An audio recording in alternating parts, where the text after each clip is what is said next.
Could we be heading towards World War III? We face not only a cultural crisis, we face a geopolitical crisis. At the very same time that we denigrate Western civilization, almost an oxymoron in the eyes of many people, we face an external threat to our civilization from an extraordinarily dangerous axis or coalition of authoritarian regimes. The People's Republic of China, which survived the crisis of 1989 and remains a communist dictatorship. The Russia of Vladimir Putin, which is a kind of revamped Russian empire, with him as some kind of latter-day Tsar. The theocracy of the Islamic Republic of Iran, and let's not forget Little Rocket Man in North Korea. These four regimes together are an astonishingly dangerous alliance. I've called it the axis of ill will. They have very different ideologies, but they have a common purpose, which is to end American primacy and undermine the principles of the Western world: democracy, the rule of law, individual liberty. So even as we are filled with self-doubt about our own civilization, even as we teach a new generation that in truth America was founded on white supremacy, that Western civilization was just imperial exploitation, even as we have this self-doubt, this coalition, this axis of ill will, is moving to attack us. Now, at first, it attacks the weak outlying democracies. Ukraine, Israel, presumably Taiwan will be next. But nobody should be in any doubt that the ultimate objective is to attack us and to create a world in which these unfree states are dominant. That, I think, is not to overstate the case. Could it produce World War III? Well, we're in Cold War II already. And I think we've been in the second Cold War for about 5 years. Chinese regime has taken the place of the Soviet Union. It's now the superpower. As in the first Cold War, there are two superpowers. As in the first Cold War, one believes in democracy and the other hates democracy. As in the first Cold War, it's a technological contest. But it's not just a nuclear race or a space race. It's an AI race. It's a quantum computing race. So I think we're already in Cold War II. The question is whether, as with the first Cold War, it stays cold. Every Cold War is potentially a hot war. We very nearly blew up the world in 1962 over Cuba. We may yet blow it up over Taiwan. So the geopolitical moment is very reminiscent of early Cold War, with Ukraine a little bit like the Korean War, and Taiwan like the Cuba, waiting to be the focal point of a crisis. It's at this moment that we need to educate the new generation to make them aware of two absolutely crucial things. Number one, freedom is not naturally occurring. It needs to be upheld by constitutional means and by a constant renewal of the ideals of democracy and individual liberty. Secondly, that there are always going to be threats to democratic orders from undemocratic authoritarian states. And those states will have one inbuilt advantage, which is that they will be able to divert resources into warfare, into their military, even as we would prefer to spend our money on peaceful things. And that is why this is such a juncture in history as we haven't seen, I think, since the 1930s. I used to be skeptical of analogies with the 1930s. I used to say they were overdone. But we're now at the point, with two wars raging, one in Ukraine, one in Israel, with four authoritarian regimes in an axis, with the United States divided, weighed down by debt, very like Britain between the First and Second World War. We're now at a point when the 1930s analogy starts to make sense. Why are free speech and intellectual rigor so important? One of the most interesting things about the Cold War was that it turned out being a free society gave you an advantage. George Orwell didn't foresee this.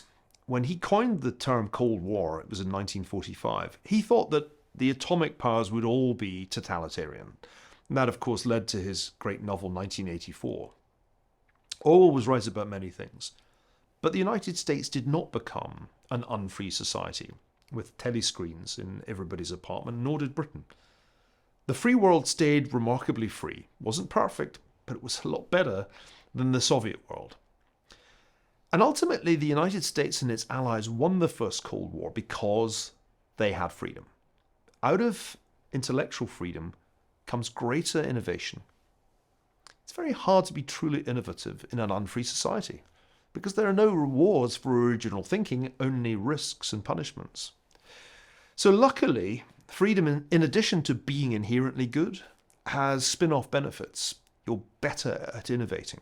A few years ago, people thought that China would win the artificial intelligence race.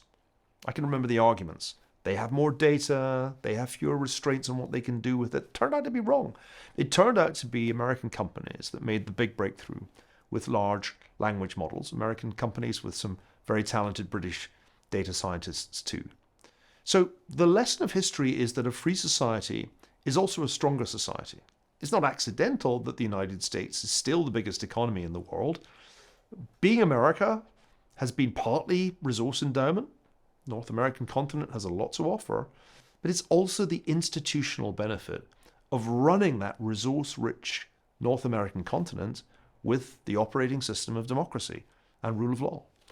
So I'm ultimately an optimist. If we do the right thing ourselves, maintain individual freedom, maintain a constitutional order, allow free thought to predominate, then we should outperform these slave states, these totalitarian regimes that we're up against. Because there, and I know this from personal experience, having taught on a Chinese university campus, it gets progressively harder to think and speak freely in that environment. The tragedy would be if we in the free world threw away our advantage, as I think we've been doing, by making free thought harder, by making free speech more dangerous, by imposing a certain conformity on thinking, so that to survive at an American university today is to lie, is to self-censor. If we go down that path, we give up our great advantage. We take the secret sauce of freedom and we throw it away. If we do that, then we will deserve to lose the Second Cold War. What did you see while teaching in China? The fascinating thing about being a visiting professor at Tsinghua, I guess it was from 2014 to 2019, was watching that place change. At the beginning, Xi Jinping had only been in power for a couple of years. The classroom was remarkably free. In fact, I used to joke that it was a kind of freer atmosphere than back where I was still working at Harvard. That changed.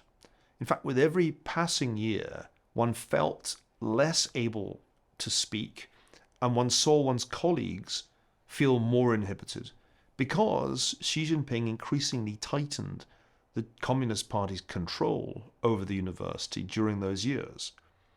By the end, I was being warned to avoid this topic, not to show that slide. It was a strange experience, particularly as I could see amongst the students very much the same desire for free debate and discussion that I've encountered amongst students since we started the University of Austin. Our forbidden courses were a success partly because the students came to us from established universities and for the first time were able to speak freely in class. And I saw something of that in China. I can remember teaching a very crowded classroom of students at the School of Economics and Management at Tsinghua in 2016. And my course was simply titled The World in China. And it was a history course. And I fearlessly went there. I talked about Mao. I talked about his role in the great disasters of the Great Leap Forward and the Cultural Revolution. And one of my Chinese colleagues said at one point, keep doing what you're doing because we cannot. So I had a certain license as an outsider I was able to come and talk about more or less taboo subjects in the classroom, which the students, I think, found interesting and exciting. But I couldn't do that now.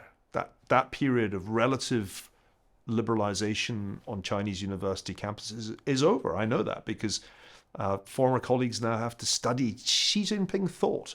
There are compulsory courses in Xi Jinping's thought now for Chinese academics. So I've watched that clampdown happen, and I've watched what was a kind of guttering flame of intellectual freedom snuffed out. If you like this clip, it is part of a much longer conversation that is only available at dadsavesamerica.com. So head on over there and subscribe. It's our Substack where you can get that and so much more. It's a great way to also keep track of everything we're doing here at Dad Saves America.